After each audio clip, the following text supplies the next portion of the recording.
आम जीवन में देखिलु पिला बेले बहुत शुणिलु बहुत सत्संग शुणिलु किंतु एबे देखिलु श्री श्री ठाकुरंकर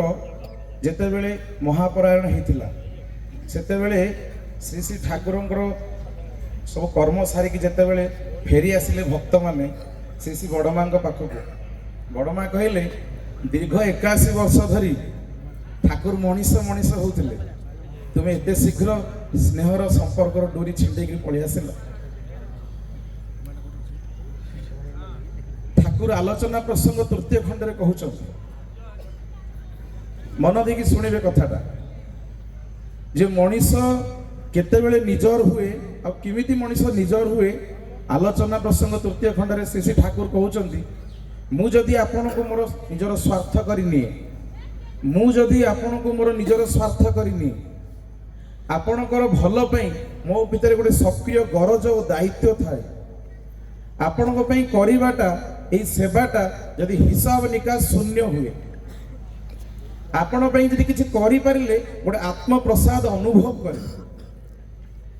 सिद्धि पई जदि मु मुंड झाळ तुंडरे मारे ताहले आपणकर अंतरात्मा बुझिबो जे ई लोकटा मोर निजर एई मनीषटा मोर निजर जोटा कि आमे माने श्री श्री ठाकुर श्री श्री बड़दा श्री श्री आचार्य देव श्री श्री दादा पूज्यनीय अभिन दादा समस्त पाखे आम देखा पाऊँ ये जो मनीष मनीष मनीष मनीष आम एत मनीष मनीष कहू एत लोक आसती ये जो मनीषर डेफिनेशन ठाकुर यह दौरान मंगल विधानटा सत्यानुसरण श्री श्री ठाकुर कहते जे परम पिता इच्छा ही मंगल इच्छाटा कौन परम पिता इच्छा ही मंगल इच्छाटा कौन से इच्छाटा जब आम बुझू से रकम जब आम कर चलू ताहले आम मंगल निश्चिंत रही बुझीबाकू बा बुझेबाकू एई आम मानकर जीवन रे जो दिन आसुची डीपी वर्क ठाकुरंगर बाणी रे गोटे अच्छी जे गोटे मनीष गोटे साम्राज्य त्याग करदेवा प्रस्तुत गोटे मनीष साम्राज्य छाड़देवा प्रस्तुत से मनीषटा किए से मनीष से मनीष आपण से मनीष समस्ते जदि आम ठाकुर साम्राज्य छाड़देवा रेडी अच्छा आम ठाकुर ये जो डीपी वर्स आज पिला आसी करें काली जदि आपण मैंने ये डीपी वर्स रे घर घर बुली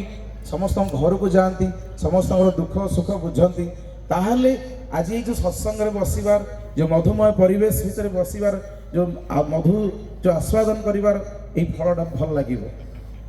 जदि आम न करूँ ताहले किंतु जीवन रे एटा अनुभव करि परिबो गोटे मोमेंट थिला सत्संग हला सत्संग सरीगला घर को पलि गली खाइली पीली मजा कली रही गली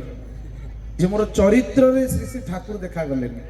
मु जो 24 घंटा रही से 24 घंटा मु ठाकुर को नेकरी तन्मय हो रही पारली जोटा पूजनीय अविंदा के आचार्य देव हमको माने करी के देखौ प्रति मुहूर्त इष्टंकर कथा जी भी जाओ दुखी जाओ माने माने रोगी जाओ जी भी जाओ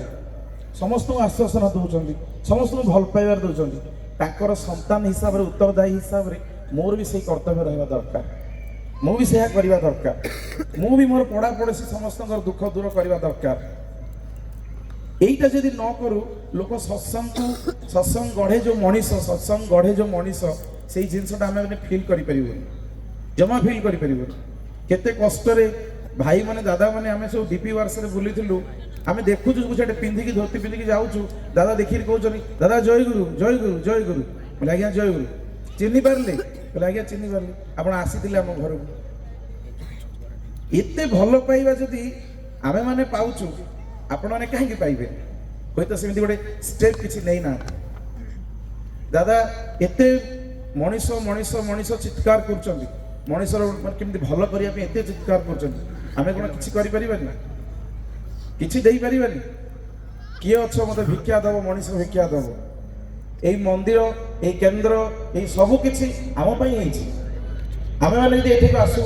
जिते असाध लोक कष्ट लोक आणु ताको जब बंचा पड़ार राह दो every action has equal and opposite reaction मुझे अन्यर मंगल कर डेफिनेटली 100% ग्यारंटी मोर मंगल अमंगल केबे हबो ना मुझे अन्यर मंगल चिंता कर मोर अमंगल केबे भी हबो ना केबे भी हबो ना तो आपण मान पाखे नवेदन एठू फेरी जाए ଶ୍ରୀ ଶ୍ରୀ ଠାକୁର 81 ବର୍ଷ ମଣିଷ ମଣିଷ କହିଲେ, ଶ୍ରୀ ଶ୍ରୀ ବଡ଼ଦା 83 ବର୍ଷ ମଣିଷ ମଣିଷ କହିଲେ, ଶ୍ରୀ ଶ୍ରୀ ଦାଦା 89 ଇୟର୍ସ ମଣିଷ ମଣିଷ ମଣିଷ ମଣିଷ କହିଲେ, ଆଚାର୍ଯ୍ୟ ଦେବ 55 ବର୍ଷ ହେଇଗଲା ମଣିଷ ମଣିଷ ମଣିଷ କହିଲେ, ପୂଜନୀ ଅବିନ୍ଦାଙ୍କୁ 24 ବର୍ଷ, ମାନେ ଆମଠୁ ବି ଆହୁରି ଛୋଟ, ମୋଠୁ ବି ଆହୁରି ଛୋଟ। ଏ ବୟସରେ ଖାଲି ମଣିଷ ମଣିଷ ମଣିଷର କେମିତି ଭଲ କରିବା, ଯଦି ସିଏ ଚିନ୍ତା କରିପାରୁଛନ୍ତି ତାଙ୍କ ପାଖକୁ ଆସିକରି ମୁଁ ବି ସେମିତି ଚିନ୍ତା କରିବି, ମୁଁ ବି ଲୋକଙ୍କର ଭଲ କରିବି। ଏଇ ଜିନିଷ ଯଦି ଆପଣ ଏଇଠୁ ନେଇକରି ଯାଆନ୍ତି ତାହେଲେ ଦାଦା ଏତେ ଖୁସିରେ ଯେଉଁ ସତ୍ସଙ୍ଗ ଦେଇଛନ୍ତି ସେଟା ସାର୍ଥକ ହେଇ ଉଠିବ ମୋ ଜୀବନରେ। ତ ଆପଣମାନଙ୍କ ପାଖରେ ନିବେଦନ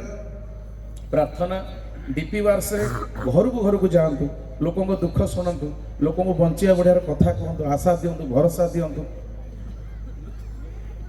କନଫରେନ୍ସରେ ବସିଥିଲୁ ଆମେ, ଆଚାର୍ଯ୍ୟ ଗୋଟେ କଥା କହିଲେ, ଅବାକ ଲାଗେ, ରିଏଲି ଅବାକ ଲାଗେ ଜୀବନଟା ଯେ ଗୋଟେ ମଣିଷର କେତେ ଭ୍ୟାଲ୍ୟୁ ହୁଏତ ମୋ ପାଖରେ ନଥାଇପାରେ, ସେଇ ଭ୍ୟାଲ୍ୟୁଟା ଆପଣମାନଙ୍କର ଭ୍ୟାଲ୍ୟୁଟା ମୋ ପାଖରେ ନଥାଇପାରେ, କି ମୋ ଭ୍ୟାଲ୍ୟୁ ଆପଣଙ୍କ ପାଖରେ ନଥାଇପାରେ। ଯାହାକୁ କେହି ଜାଣନ୍ତିନି, ଯିଏ ମଦ ପିଇକି ରାସ୍ତାରେ ଗଡ଼େ, ତାର ଭ୍ୟାଲ୍ୟୁଟା ଶ୍ରୀ ଶ୍ରୀ ଆଚାର୍ଯ୍ୟ ଦେବ କନଫରେନ୍ସରେ କହୁଥିଲେ, କହିଲେ ଆମେମାନେ ଉତ୍ସବ କରୁ,